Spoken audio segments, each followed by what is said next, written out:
Hey, I'm Caleb. Welcome back to my channel, and thanks for joining me if you're new. Today, I've got a bit of a predicament. I'm currently sitting in Michigan, just outside Detroit Metropolitan Airport, in Detroit, Michigan. I need to make my way down to Lakeland, Florida today to head to the Sun and Fun Aerospace Expo, which is held there every year. For those who don't know what that is, Sun and Fun is one of the biggest aviation expos in the world and the second biggest in the United States, after EAA Oshkosh. Sun and Fun would be completely filled this year, in fact, and it was super busy. However, the problem comes in that Lakeland Airport is a pretty small place, and the only airline serving it is a Velo, with a handful of cities scattered throughout the United States. So that leaves me with a predicament, and my only option to get there? Flying with Spirit Airlines. Well, now you know the subject of today's video. Flying Spirit Airlines. Are they really that bad? Let's find out.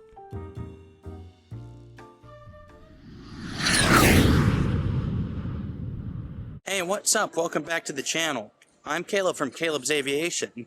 Today I'm doing something very special. Flying with Spirit Airlines. Well, special might not be the right word. But I'm heading to Florida. We'll see how it is. Let's go. Enjoy the video. First thing I had to do today was drop off my bag. I paid special attention to Spirit's very strict baggage policy, and we'll talk about that more later. But now, it's time to head airside after dropping off my bag. Once airside at the Evans terminal here in Detroit, I spotted Spirit. This is the older livery, which I really hate, and prefer this new yellow livery, introduced about 7 years ago. A lot of people really like to hate Spirit, however, they're instantly recognizable, and I love their livery, and I hate to say it, it just looks good. Pretty soon, however, my aircraft pulled up. Today's ride was just arriving, this 13-year-old Airbus A320, November 611 November Kilo. She's a good-looking airplane, especially in that iconic yellow livery. Pretty soon, it was time to board the aircraft. Ready to fly with Spirit Airlines. Thank you.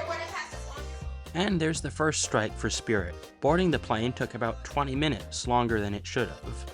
That's not a good sign. Alright, and we're off. Florida and Sun and Fun. Here we come.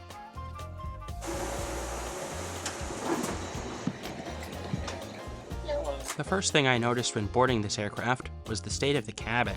It was poorly lit and very dark. However, at least the seats looked moderately comfortable. Unfortunately, they only looked comfortable. Here's the seat map on Spirit for those of you who have interest about the measurements and configuration. Pretty soon, however, I located my seat. A window seat today, which was coincidental. If I had wanted to select my window seat, it would have cost me about $50 US, which is a lot. Pretty soon, however, we pushed back from our gate at record speed and prepared to head to Tampa. Also, another quick note, since I haven't made many videos flying on low-cost airlines, I'm going to be referencing my Frontier Airlines video, linked in the upper right, a lot in this video. If you're interested in checking out that video, I also highly recommend it, as it will be good context for this video. Pretty soon, however, we were up in the air, turning south-southwest to head to Tampa, Florida today.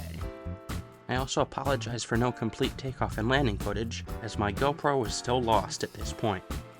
Speaking of which, this is a good time to take a look at our route map for this afternoon. Taking off out of Detroit, we will head south-southwest, crossing over Kentucky, Tennessee, and Georgia, before dropping down into Florida, heading to Tampa today aboard our Airbus A320. It'll take us 2 hours, 34 minutes, at 34,000 feet, to cover the 984 miles to Tampa this afternoon. Once at cruise altitude, it was time to check out my seat. Legroom is very tight on this seat, at only 28 inches. Frontier has another 1 or 2 inches in their seats. Same can be said about the armrest and the width between the wall, as well as the tray table. While the tray table on Spirit is bigger than Frontier, it just feels poorly built and cheap. Not like you're getting a good deal. I mean, I complained about Frontier's tray table, but this was even worse. At least there was an overhead air vent, and a light, as well as a flight attendant call button. I did not try this one out, but a passenger in front of me tried the call button, and the flight attendant rudely said, "Why did you call?" Also, someone had spit their used gum in my seatmate's menu. I'm not much of a germaphobe, but that is disgusting, and frankly very disrespectful to the airline. Luckily, I'd brought my water bottle for this flight, as I decided I would not buy anything on this first flight to Tampa. Instead, I would try to get a nap. I also took a flip through the safety card because safety is important. In the end, this flight ended up being delayed by more than an hour, according to Flighty, one of my favorite new apps. And it was very turbulent too. So far, my opinion on flying Spirit was reflected by these emojis. Hopefully the rest of this flight, and my flight back home also on Spirit, would be an improvement. Spoiler alert, it wouldn't be. Despite the turbulent tower, the flight attendants were able to come around to the snack service, which I mentioned I did not do. While we're in the air, this is a good reminder to subscribe, ring that notification bell, and leave me a comment if you enjoyed the video. I'd really appreciate it. And this is also worth noting, no matter who you're flying, the views flying through the sky never get old. Pretty soon, we landed into Tampa.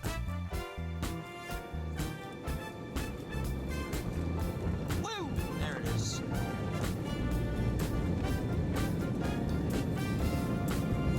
Again, I apologize for no proper takeoff and landing footage. This footage was very bad, given I had to take it on my camera, and the plane was shaking a lot when we landed. Spirit pilots definitely don't have the smoothest landings, that is true. I also spotted a United A321neo, which I've yet to try. That would be fun someday. There was also United 757 here, in from Newark. However, I never spotted it. I did see this ABX Air 767 though. And if you're interested in more United, check out my video, Flying with United, linked up above in the upper right. Pretty soon it was time to get off the airplane and head inside the terminal here at Tampa. And this is just a reminder that my Spirit experience is only half over at this point. I just gotta say, there's nothing more awesome than an air show, especially a big one like Sun and Fun or Oshkosh. And this is pretty awesome. I mean, we got the Blue Angels right there. Yeah, so this was pretty cool seeing the Blue Angels, and Sun and Fun was absolutely amazing. I really enjoyed my several days here, and a full video is coming very soon. It's just a lot of footage to edit. Later I went back to Tampa Airport, and I did find that United 757. There's also a lot of cargo activity here at Tampa, which I didn't know. There's also a model of Tampa Airport, and this interesting information about Tony Jannus and the very first ever flight that occurred here at Tampa. For more information about that, check out my friend Jeb's video. To Spirit. I tried to tag my bag and drop it off. The man at the Spirit counter rudely told me I hadn't paid for my bag, which I already had. He charged me $74 for it, a total ripoff. I also found this terrifying flamingo. I don't know why. Just why, Tampa? Why? When I got to the gate, I saw the typical summer storms. As my friend Jeb Brooks likes to say, weather is the great equalizer. Eventually, our flight was delayed for 2 hours. Just great. Even though that's not Spirit's fault, it still irritates. This is also a reminder to check out my video Flying Southwest if you haven't. Spoiler alert, it's way better than Spirit. I also spotted my next A320, November 627 November Kilo, that would carry me back. Again, sorry for such a lousy view. My camera died at this point after the 2-hour delay and filming at Sun and Fun, and I filmed very little on this flight. Again, the Sun and Fun video is coming out soon, and that sounds like a good reason to subscribe. It was a really fun trip, and it'll be out as soon as I can. I did promise to try out the food and drinks on this flight, so I did. I'd selected cranberry juice and popcorn. It cost $10 in total, not including taxes. It was decent, I mean cranberry juice from a can like any other airline, and popcorn, but still, it was expensive. I also decided on this flight to check out the bathroom. However, the less said about it, the better. It was disgusting, very dirty, and I'm not even going to show you the toilet. Pretty soon I fell asleep on this flight home, which is why I didn't film much on this flight. And I got very sore toward the end of this flight. The seats are tiny and they really squeeze you in.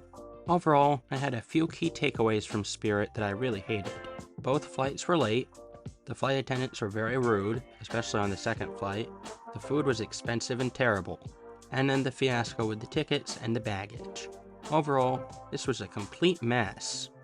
Compare this to Frontier Airlines. Friendly crew, positive about a delay, straightforward pricing, an exceptionally clean aircraft, and much more. In the end, Spirit was a total failure, and I will never fly them again. Until next time, I'll be wishing you blue skies and tailwinds from a better airline.